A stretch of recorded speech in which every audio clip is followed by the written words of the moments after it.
Hey guys, Grant here from dropshipdownunder.com.au. Today I'm going to talk about when is the right time to sell your store. Let's dive in.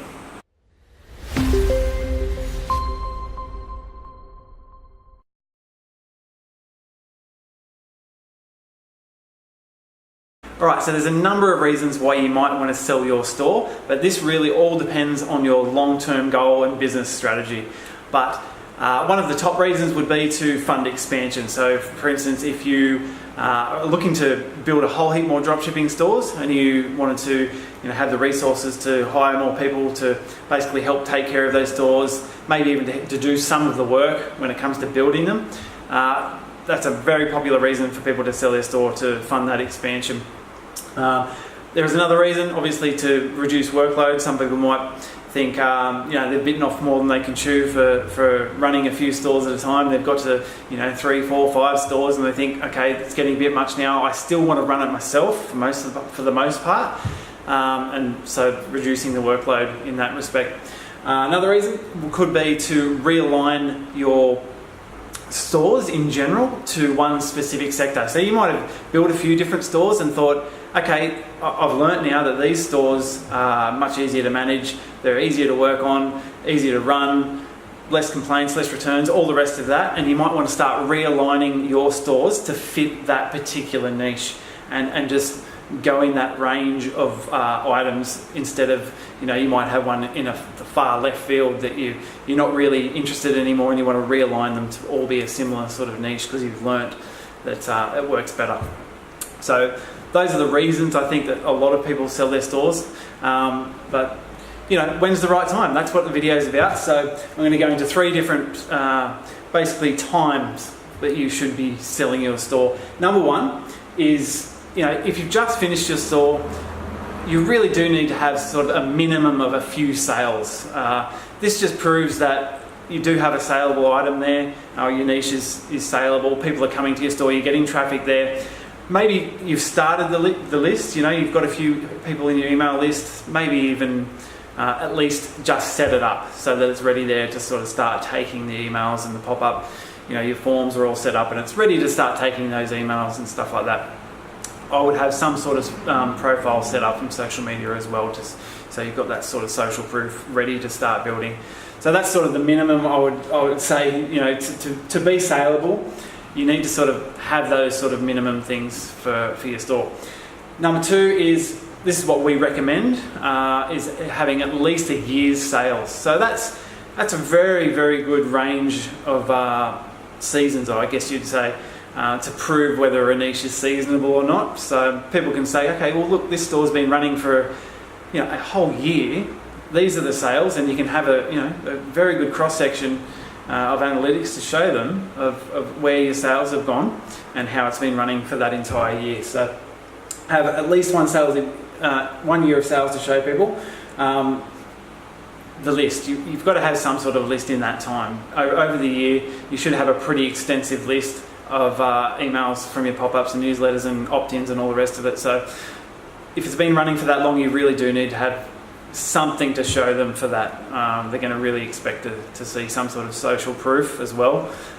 So we want to focus on doing your at least Facebook at the bare minimum, building a really good page. But not only a page, you want to try and build groups that are very, very closely aligned with your products. And it's really easy to do because people love talking about products and talking about what they do with those products in groups. It's very easy to set up a group very quickly and they expand pretty rapidly, especially if it's in a passion-based niche. They'll expand very, very quickly, and those are so good for moving products. You can build these groups up to 5,000-10,000 people fairly quickly, especially over a year. If you're going to wait for the year to be finished, in that time you should be able to build those groups up to something pretty substantial, and you can move all sorts of products through there. And that's just even more to add to the sale of your product. Look, if you've got the social proof, you've got the email list, you've got a year's worth of sales. These stores, with all that, a store goes for around about 20x of its monthly revenue. So if you've got the social proof and the email lists to go with it, it can go up to sort of 25x. So think about that when when you're doing your stores, and make sure that you're doing that extra work to get that social proof and the email list. That's what I'm saying. Okay, lastly, an optimum sale obviously would be, under optimum conditions, would be having a store that's several years old with very, very proven track record. I mean, a store that's been running for that long and generating sales consistently is going to be worth a fair bit of money, and it's going to be highly saleable. There's going to be people in the market that are just after these types of stores, and they're prepared to pay big money because they know it's a proven niche. They know the money's coming in, and all they basically have to do is sort of take over, continue running the ads, improve on whatever you've been doing, and they know that they can just basically have a turnkey business. They'll just come in and make money. But a store like this, you should have done a lot of work on your SEO and on-site SEO, even paid SEO. But at that point, after you've been running for several years, you should really have a pretty high organic Google ranking. So although we do recommend obviously doing Google Shopping, AdWords, all the rest of it, if your if your Google ranking is higher, it's obviously more beneficial. In over a few years, you do have time to work on that, and there's no excuse not to. So that Google ranking will very, very much improve the sale price as well. Okay, so back to the social proof again. So your pages, your groups, Instagram profiles, anything like that, they should be fairly extensive by this point. After a few years, you should have lots and lots of followers for your page. You should have several groups in a related niche, feeding basically this website, feeding leads into it. So your email list should be phenomenal after a few years. So those are the sort of things that are really going to improve it. Detailed analytics, obviously you're going to have analytics not just from your website, you should have analytics from Google, from doing all your product listing ads, and you should also have Facebook analytics as well to show people how much traffic you are actually feeding into this site through your social profiles, and also your email list as well.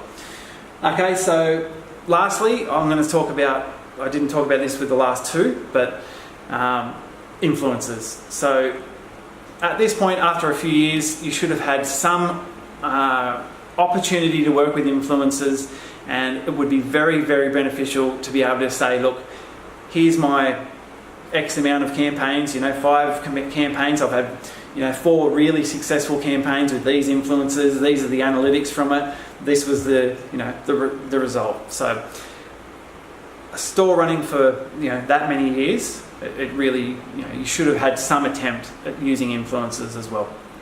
So those are the 3 times that I can really say that your store is saleable. Minimum amount of sales on the first time. You've just been up and running for a while. Number 2 is it's been up and running for about a year. You've got all your social proof all sorted, email lists, and then obviously number 3 we've just been over. But number 3 is that's, you're at the point then when you've been running that store for a long time. You might not even want to sell a store in that respect. But that, like I said, that then goes back to your long-term goal for your business, and it's really just going to depend whether it fits in for that. Like I said, it might be sort of way out of left field, and you've just sort of been chipping away on it for a long time, and it's got to the point where you think, look, it's not really fitting my business model anymore, and you're going to sell it to fund more, and etc. etc. Okay guys, I hope you've got some benefit out of that. Give me a big thumbs up if you like the video. Don't forget to subscribe if you're new, if you haven't subscribed already. And head over to dropshipdownunder.com.au.